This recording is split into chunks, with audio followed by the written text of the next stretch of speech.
Sports fans. It's time for another episode of Tennessee Fan Talk.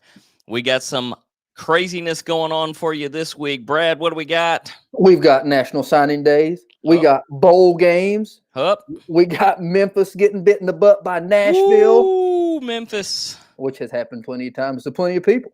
But that's what we All got these. that and more in store for Tennessee Fan Talk. Yes, we do. Roll the beautiful bean footage. Bean footage.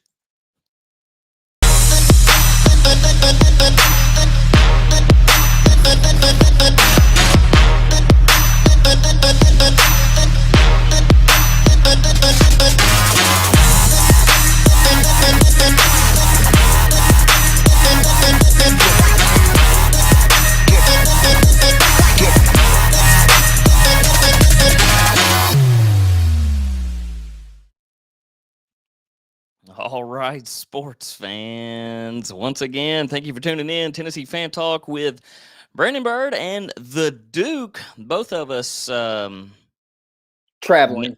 traveling. There you go. Yeah. In remote locations. Undisclosed remote locations. Not where we should be. Hence why this is not live. This is pre-recorded. Sorry you can't get in on the live comments. Not that I'm any good at putting them up on the screen when they come in anyway. I'm not good either way. Neither. Obviously, you got all the control of that, not me. We need to swap that up.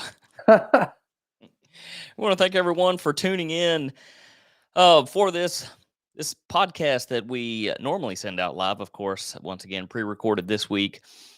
We thank you for all the listens on YouTube and wherever that you listen to on your podcast platform. We appreciate the plays and the love and ever so growing. If you want to show a little bit more support, down in the description below, click the link and make a donation to help fund this show. Tithe you 10%. Let's start off with a little bit of bowls. I think that's how you went down with the list. I don't have the rundown sheet made. We've had some bowls played. They started out on the 17th with the Bahamas Bowl. Ooh. Middle Tennessee and Toledo, of course. Middle Tennessee taking the win on that one. Weather was probably fantastic down there. Oh, can you imagine? It's hilarious, the people that don't really understand football and bowls and how they go. And you hear people in Tennessee, in Middle Tennessee, especially around MTSU, going, why are we paying for this team to travel to the Bahamas? It's like, no, you're not. No. The university is not paying. They get picked to play in these down. If anything, you are gaining, you're gaining television, you're gaining momentum, you're gaining a little bit of funds, right, for the program. It's a shame that the football program has to share those funds. I mean, that's about the only program that's probably profitable at Middle Tennessee State, if it is profitable. Exactly. But good for the kids. Good for the kids. The Cure Bowl was also on Wednesday. Coastal Carolina beating Northern Illinois. Not by much. Both of those games are pretty close. Boca Raton Bowl yesterday. I got to see a little bit of that one. Western Kentucky beating up Appalachian State, which App State. A little bit of a shocker. You know who's leaving? Who is transferring from App State to Tennessee? Tell me who. I don't know. Offspring of Heath Schuler, Mr. Navy Schuler.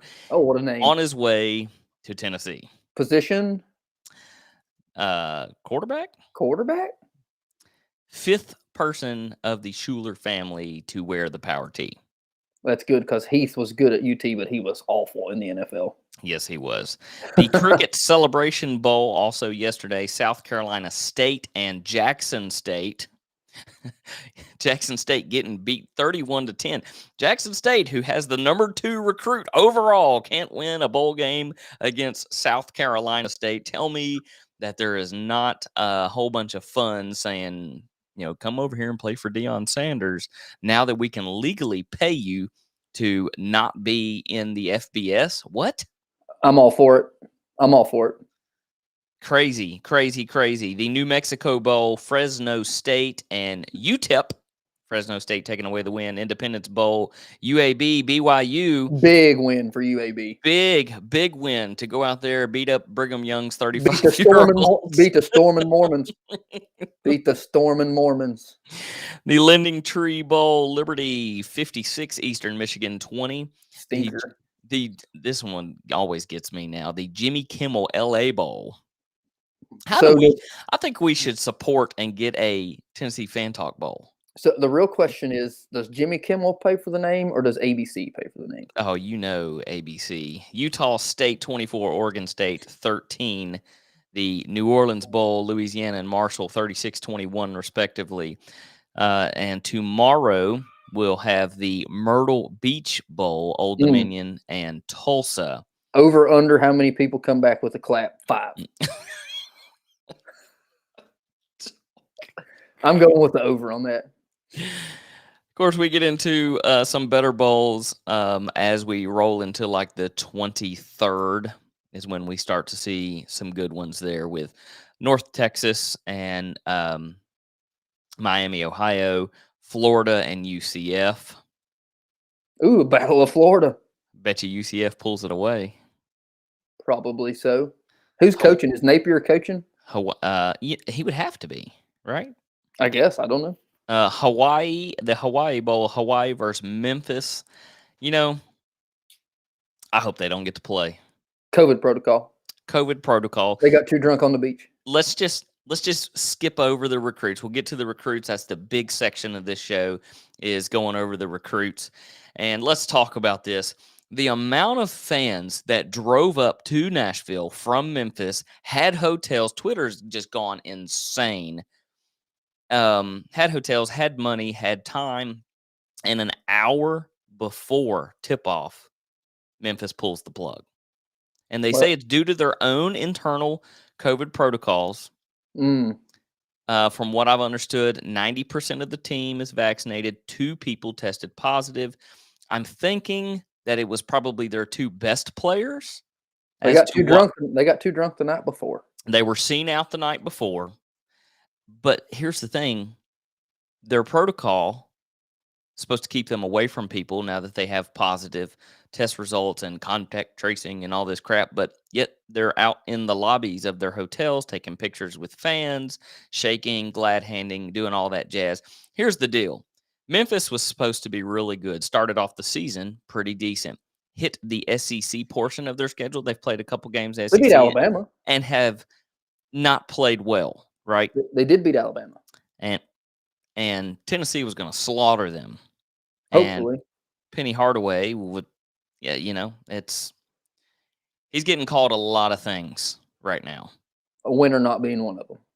A winner not being one of them. He is being called number 1, just without the index finger. Between the lines. I mean, Nashville has been coined by some people the Las Vegas of the East. Some people can't handle it. I just made it up off the top of my head. Some people can't. They can't handle it. They can't handle Nashville. Luckily, Rick Barnes being who he is, the man of the people. The people that were already there got to see a little orange and white exhibition game. The ones that didn't get kicked out, or the ones that were not allowed in.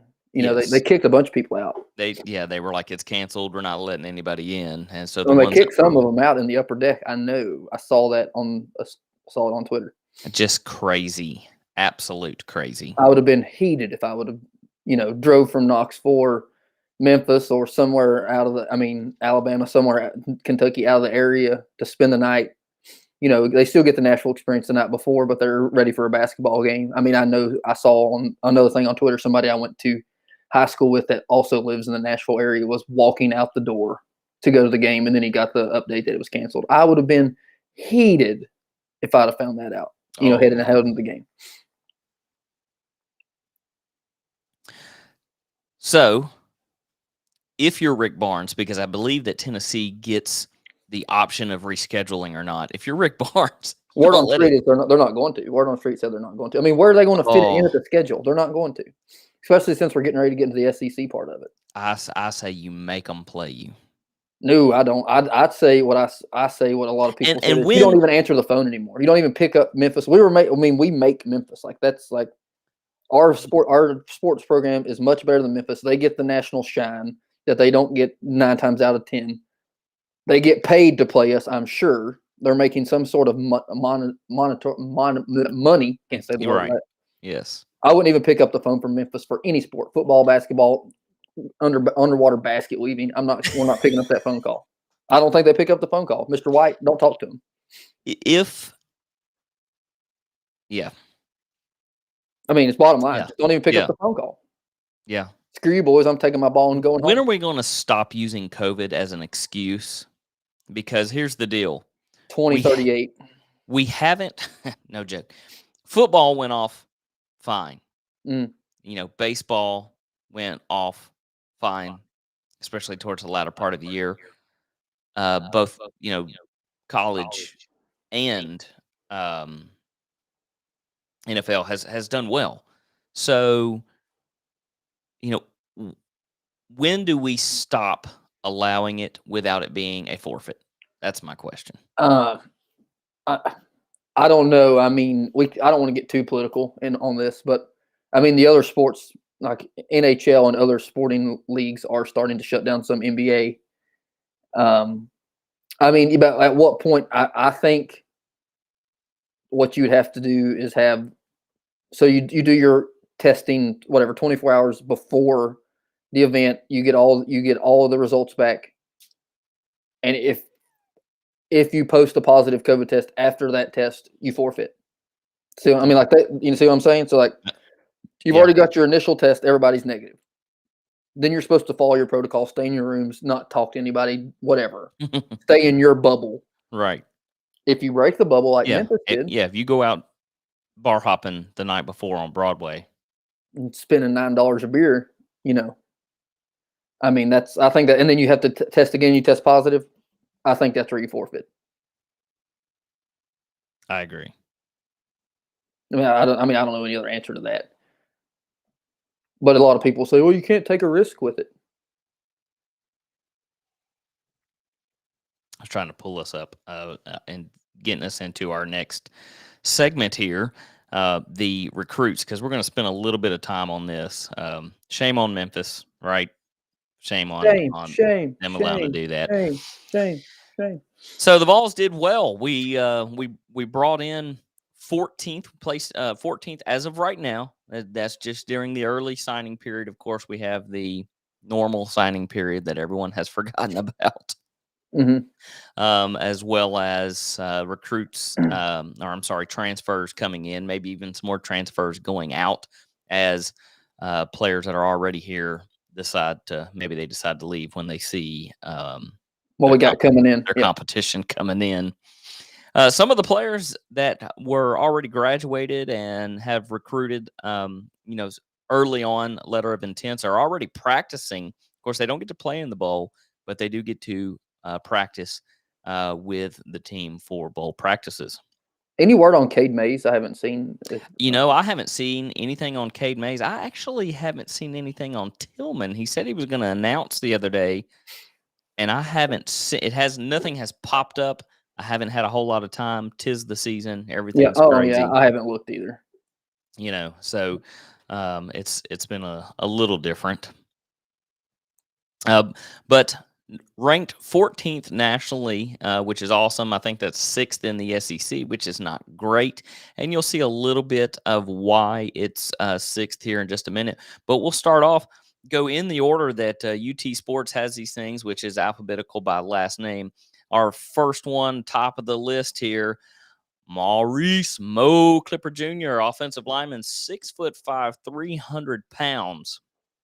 This dude, what we needed was dudes, right? That's you always hear like Mark Pack and all them say we needed dudes. This guy, 4-star prospect, number 13 offensive guard by ESPN. He's a dude's dude. He's a dude's dudes. The 247 called him a 3-star, right? As well as Rivals. But the stars thing, stars don't matter. It really don't mean that much to me anymore. After we've been burnt several times, latest being Jared, who. After Garantano, saying he was a 5. Come on, who's ranking these dudes? Who's what I want to see is big bodies and people who have compete. Coach them up.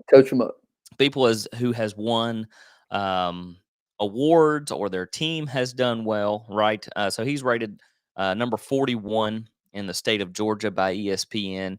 He was an all-region, first-team all-region, 7A honors.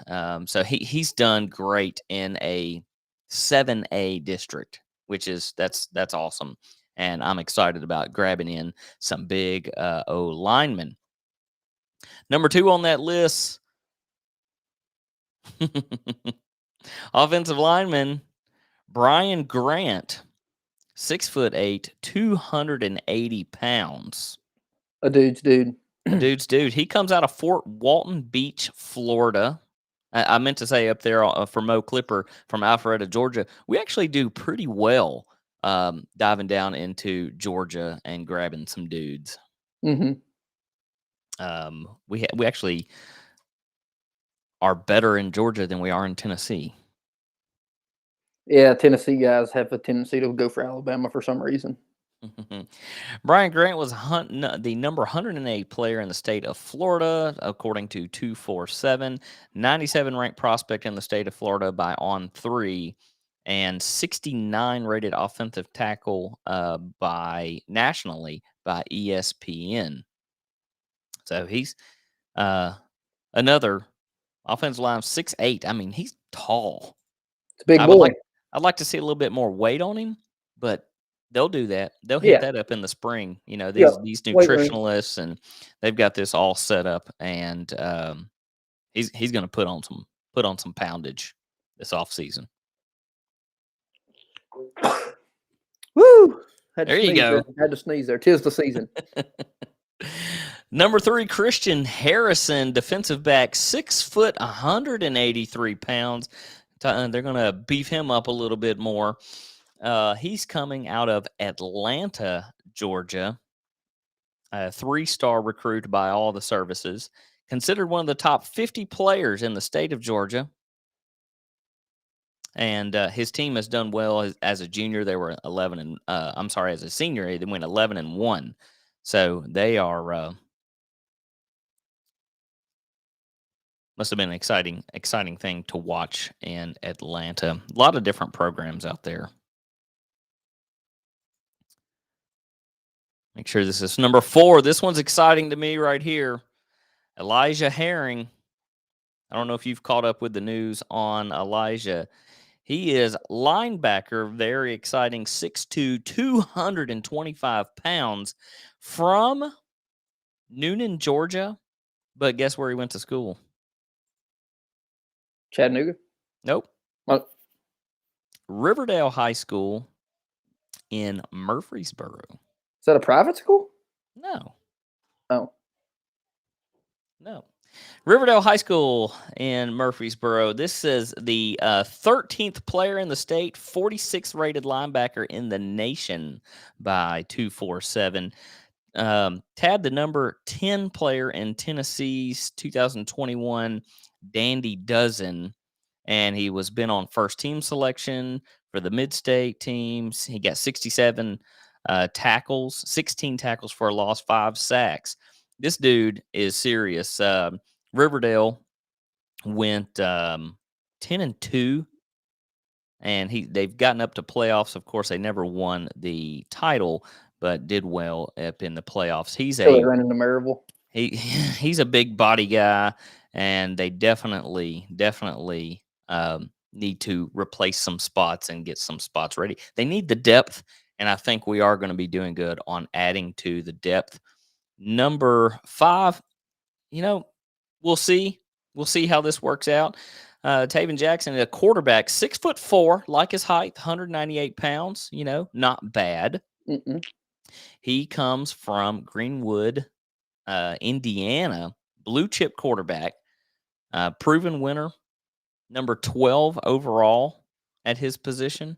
Good scrambler, I'm sure. Number 7 by Rivals.com. That's a big one. So he's we'll see how this goes. Quarterback play is going to be interesting. These younger guys coming in with this transfer portal that is causing just insane amount of movement. When you have someone like Spencer Rattler that is just going to just up and go. He didn't have a great season, right? But he was okay prior to, and then to go to Beamer's, going over South Carolina. It's just crazy the amount of transfers that happen. So hopefully, Mr. Jackson here stays with it, even though he won't be named the starter with Well, him yeah, and Hooker returning. but they know Hooker's only got one more year, They so do. They're competing. they're probably they already knew that coming in too, so they're probably forecasting for their next year. I hope that the kid. I know what the coaches are doing. I just hope the kid. Well, yeah, I mean, I think the kid would also knew. I mean, Hendon already came out and committed committed said he was coming back another year, so they already knew that. I mean, unless he thinks he's going to come in and beat him out of the spot, which is possible, I guess. That's nothing. Anything's possible. True. Yeah. Number 6, Joshua Josephs, defensive end, 6'3", 215, big body. Big body. B-Bolati got my head and he got body.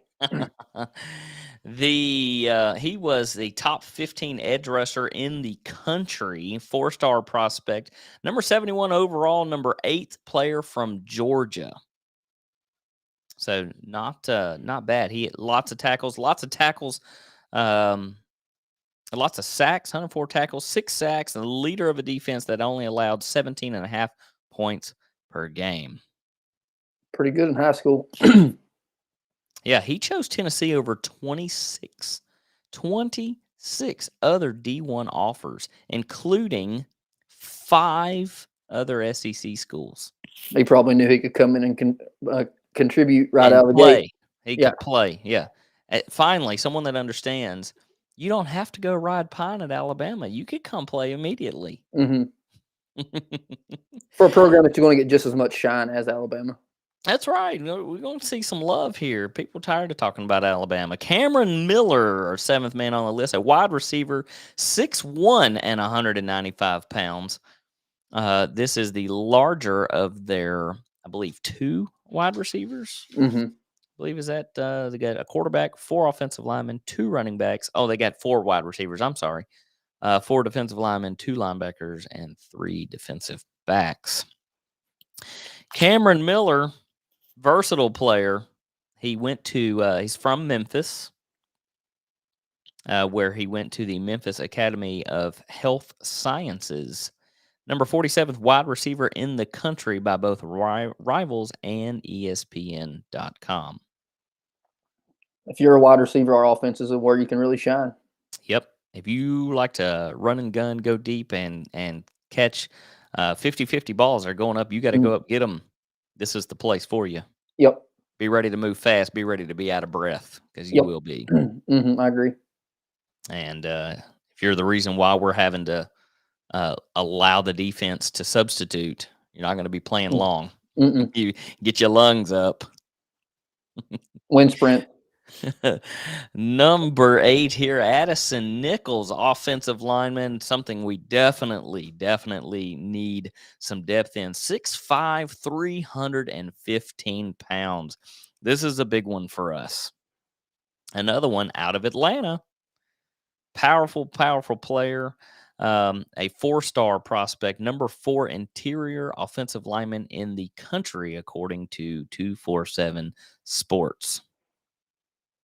The more the merrier with the hog mollies. We need the biscuit boys in the front. We need. That's what the biscuit boys. That's right. And now, I think he pronounces his name Chase. Chaz Nimrod. Nimrod. I can't call him Nimrod. It's a fantastic name. I can't do it because Beavis and Butthead destroyed that for me. Chaz Nimrod. It's a fantastic name. He has to be Nimrod. Wide receiver, look at the height on this. 6'3", 183 pounds. They're going to put a little bit more muscle on him, but 6'3" will do him well. Yep. A speedy receiver, dual sport standout. He come from Bentonville, Arkansas, home of the Walmart. Mm-hmm. Yep. And the Sam's Club. 4-star prospect, number 36, wide receiver in the nation by On 3. I wonder why he didn't go to Arkansas. I'm glad he didn't. It used to be a question that we wouldn't have to even think about, I but mean, you have to think that but Arkansas owns the recruiting in Arkansas, which are I don't know how many people come out of Arkansas. You don't think very many, but good for us. yay for us. Number 10, James Pierce, a defensive. I put defensive end. They have him listed as a defensive lineman. 6'5", 220 pounds. They're definitely going to throw some muscle on him, but he's got the height once again. Yep. 4-star prospect by 247 Sports and Rival and On 3.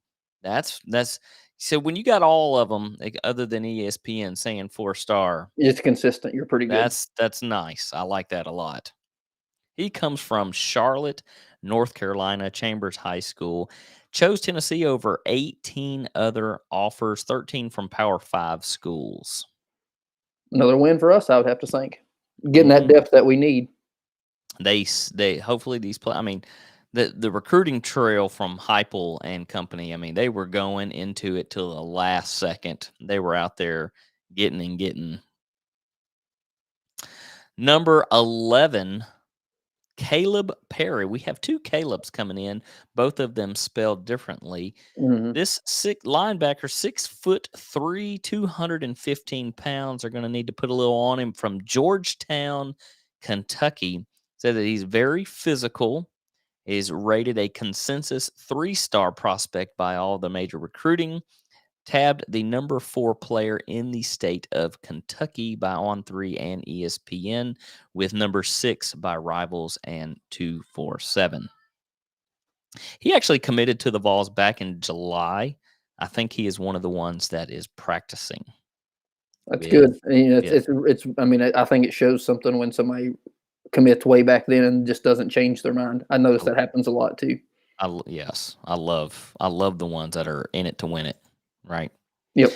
Number 12, Jordan Phillips, big boy right here, defensive line, 6'2", 300 pounds, pure strength that we need, explosive defensive tackle, and he's coming up from Orlando.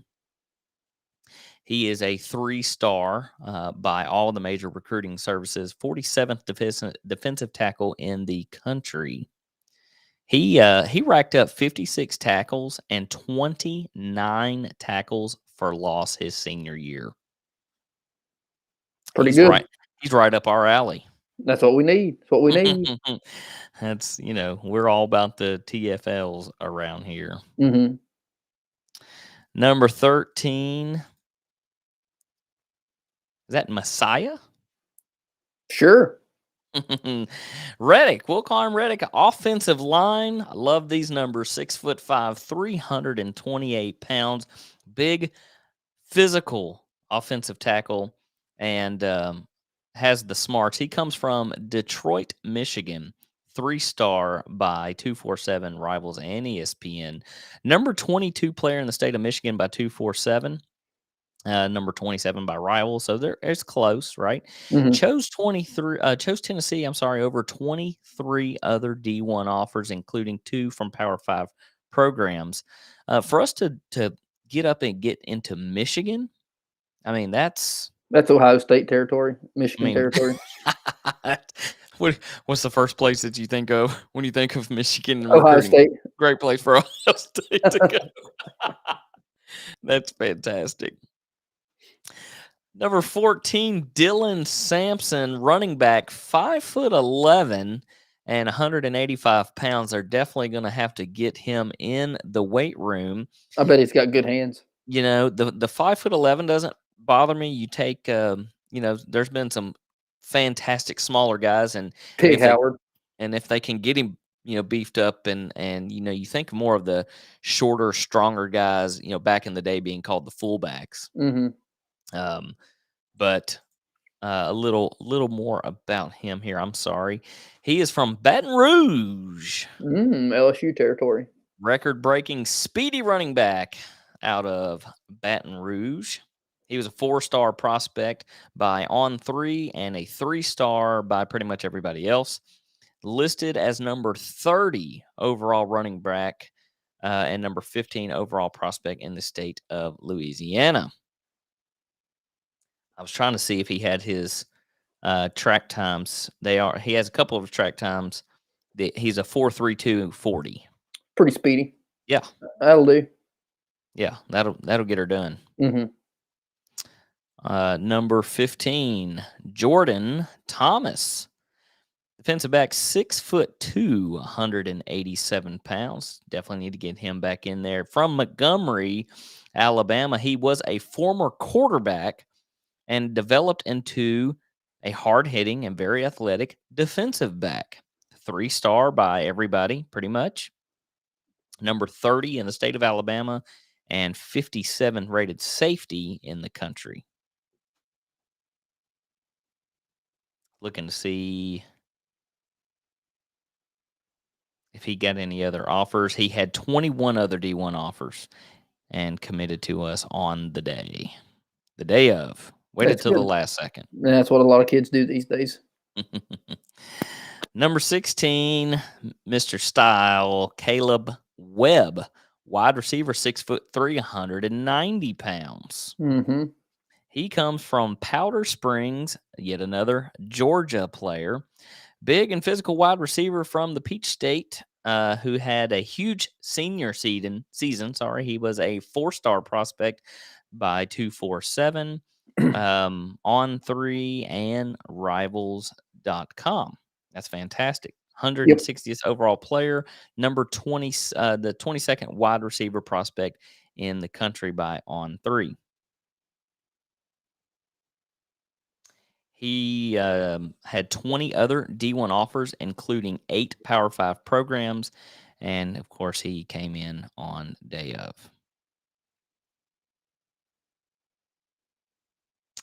What did we say? He was number 16. So we Yep. are on to 17. These things are supposed to be in order.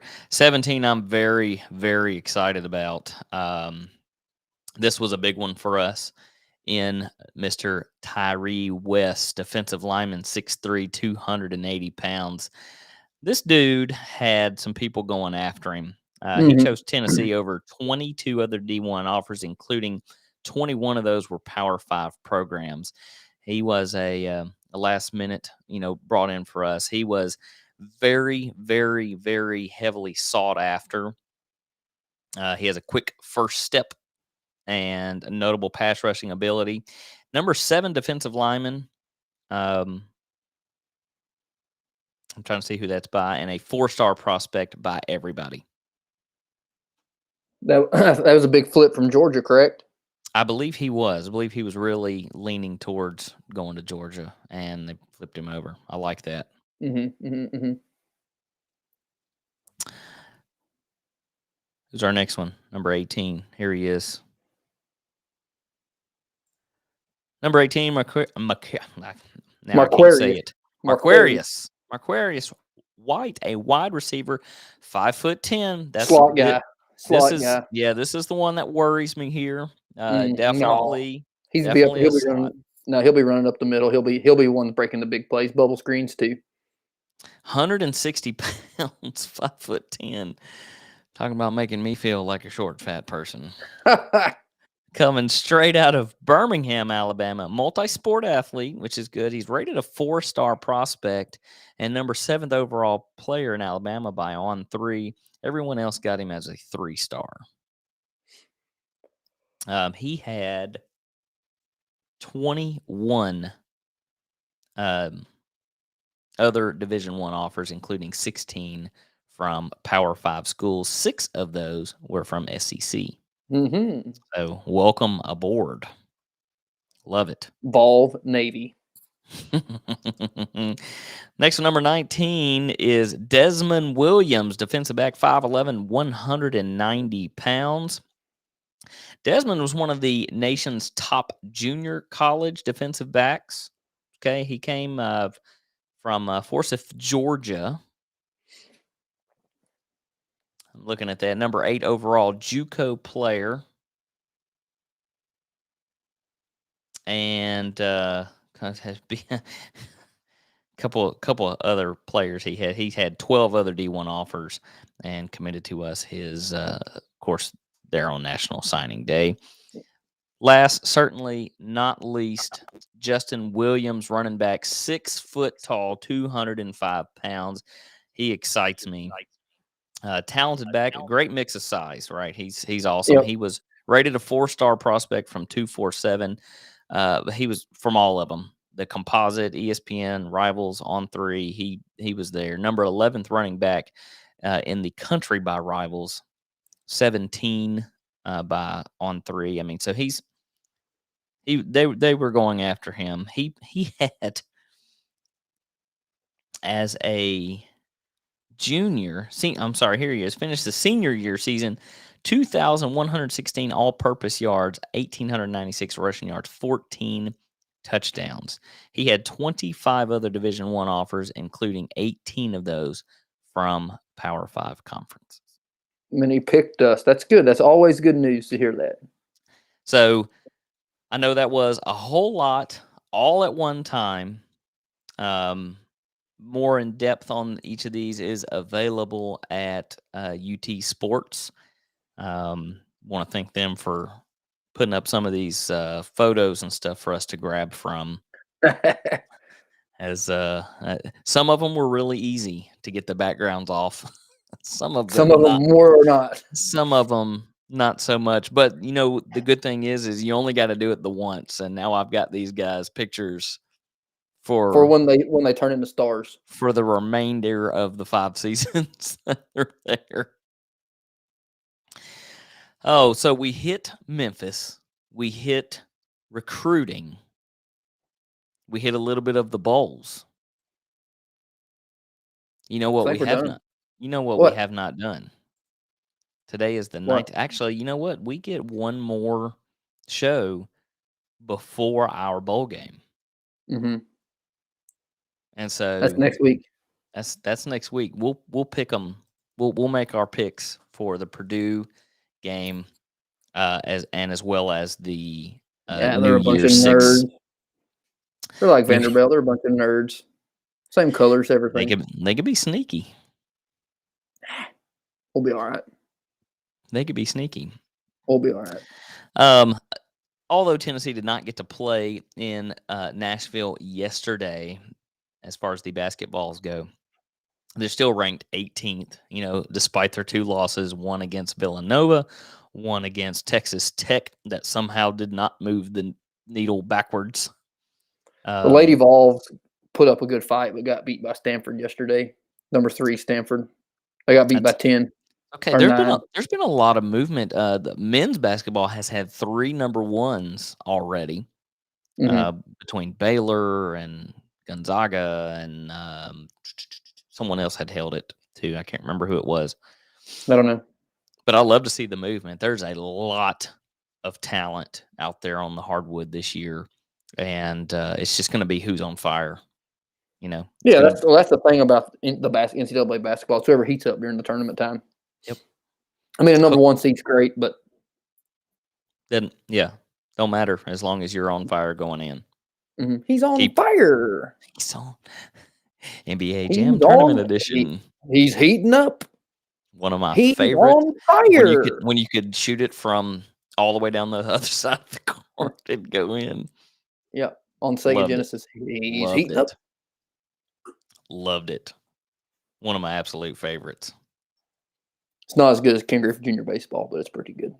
Or maybe a little bit of Tecmo Bowl. Go a little older. Maybe Sonic the Hedgehog. That's good too. The OG Sega game. Oh yeah, I mean that's what I played my NBA Heat on, or whatever it was called. I don't even remember what it's called. Next week's show, we're gonna have a couple guests, couple returning. Hopefully, I talked to a few today that we're gonna grab on, hit a little trivia, year-end trivia, and make our predictions for the remaining bowls, the only ones that really matter. I do want to discuss, while we have more people on next week, I also want to hit on with the opt-out, the splurge of opt-out. Well, bowls used to matter, and now with the college football playoffs, if you're not in New Year's 6 bowls, they're saying it don't matter. And so seniors opting out, getting ready for the combine. A lot of it this year. I don't hate it though. I understand it. I get it. I get it. And Newhousel said you do one of two things. You expand the playoffs to like 28 teams, No. or you put bowl games at the beginning of the season. Now, that doesn't fix seniors leaving, right? Mm-mm. But that makes your first game or the second game, however they put it in, if they're allowing a tune-up game first before this, and then do the bowl, to make it relevant again. I don't know about that. I mean, I enjoy all the bowl games. I think it's good. I enjoy all of them. It was hard looking down and seeing roofclaim.com bowl playing with Western. Yeah, they're big in Florida. I've seen the billboard there on around downtown Nashville. Yeah, they don't buy from us. So they're nobodies. They're nobodies. You ain't buying from number one, you ain't nobody. Well, we have gone over our time there, which I kind of knew we were going to do with having to spill it out over 20 new recruits. But there you have it. Go Vols. Go Vols. Go Vols. Go Vols. Big Arch.